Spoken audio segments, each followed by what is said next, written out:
Hey everyone, welcome to HeartSpace. I am Lily. So today I want to talk about suffering. Yes, suffering.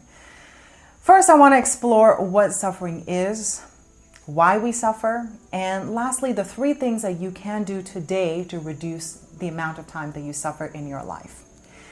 So what is suffering? Suffering is our reaction and how we deal with things in our inner reality, in our own minds. So let's take an example of a natural disaster. Say a tornado hits your city and you lose your house in this matter. Now there's real pain there. You saved up a lot of money, maybe you don't have insurance, and now all of this money is gone because your house is completely destroyed from this natural disaster. That's trauma in your life. That's a big challenge that you got to deal with.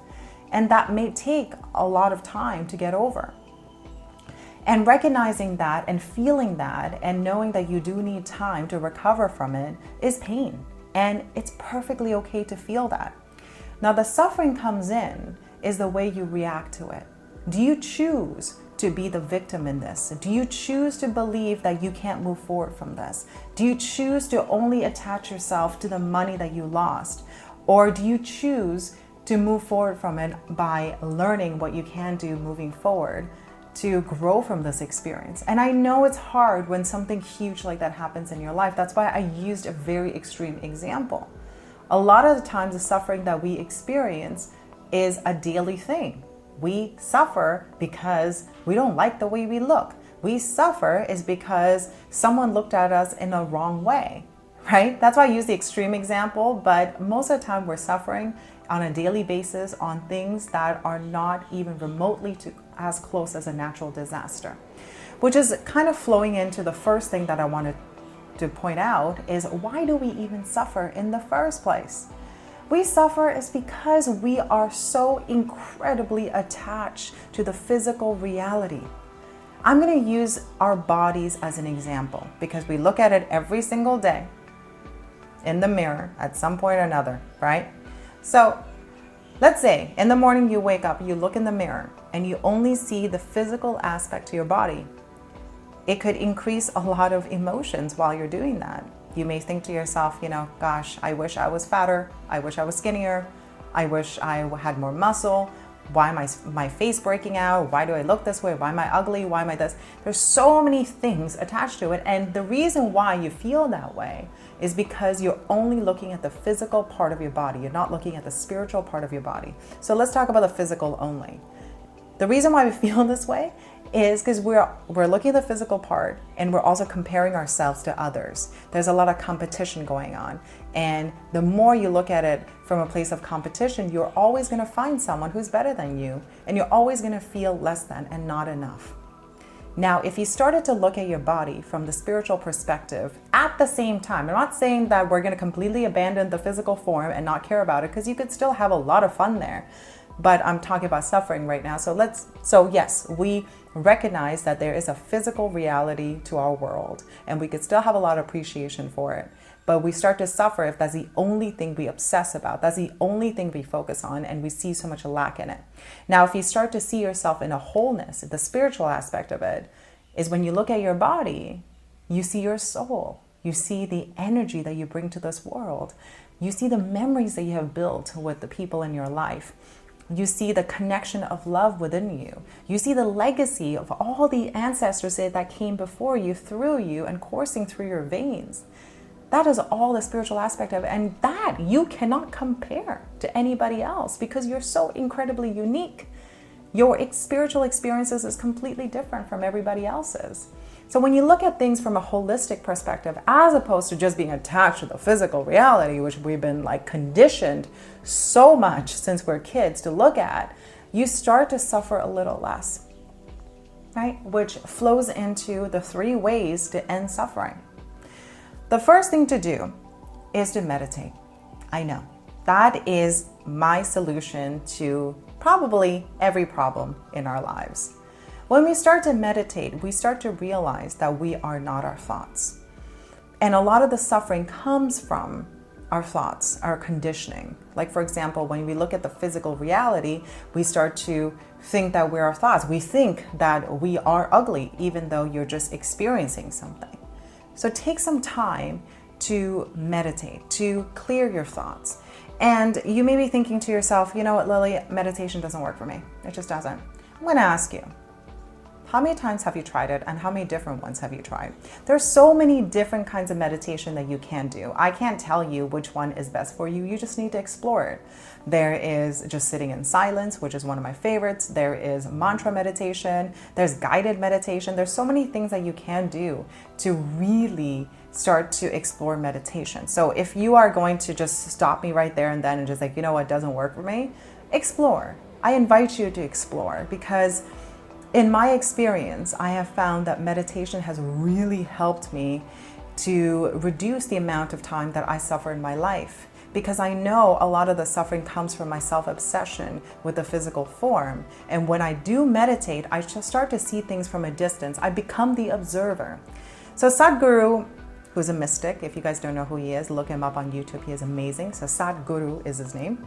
And he made the example of our thoughts, right? When we don't distance ourselves from it. So he used the metaphor of a hot air balloon. So hot air balloon, if you guys don't know what that is this giant balloon, and you put yourself in a basket and you float into the sky, and you could see an aerial view in what's going on beneath you. So for example, you're in a hot air balloon, he said, and you see traffic. And you know, to you, you're in a hot air balloon, you're not in it. So you're like, huh, interesting, traffic. You might even think it's pretty in a sense. You might look at the roads, you're like, oh, that's kind of nice.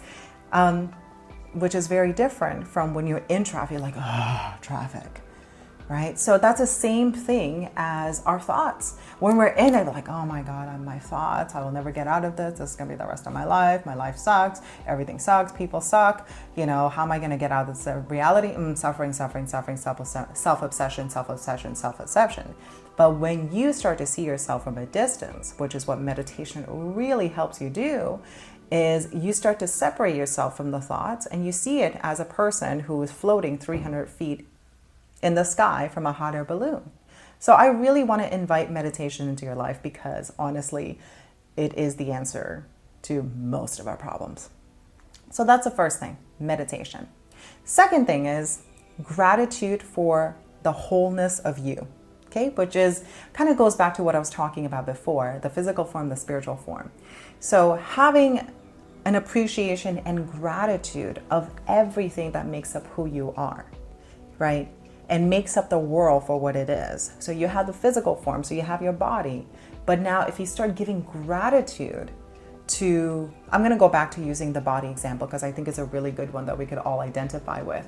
So say, for example, you wake up in the morning and you start to really have gratitude for your body, for what it is as a spiritual form.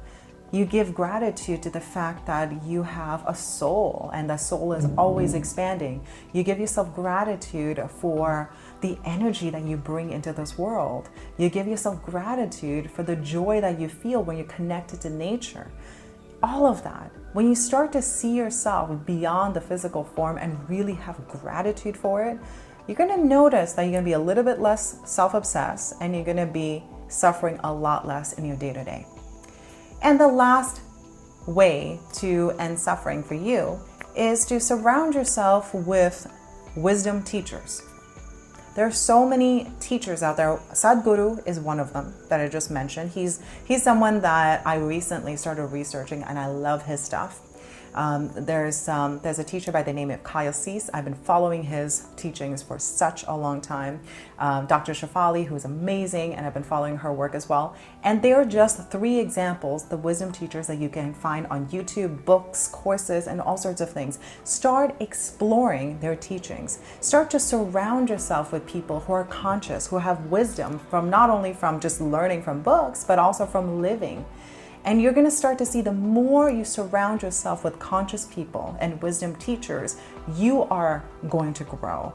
And whether if you feel like you are or not, it's always going to happen, because the more you do it, it's going to increase the vibration of you. So those are the 3 main things that you can do to end I wouldn't like to say end, because I don't think we could possibly fully end it, even though I mentioned in the last part. I think you can really reduce the amount that you suffer on a daily basis. And the amount that you suffer, and the less that you suffer in your life, the less suffering you bring into this world. And I know now I'm going into more of a bigger concept. And that's the reason why that we cause so much harm to our planet and to each other and to our world, because we are self-obsessed, we suffer unnecessarily, and we think that all we are is our physical form. Once we start seeing ourselves for more than that, we start to see others for more than that. And that's where we can bring a little bit more peace and love into this world. So I think I'm going to end there. Thank you guys so much for watching, and I'll see you guys in the next video.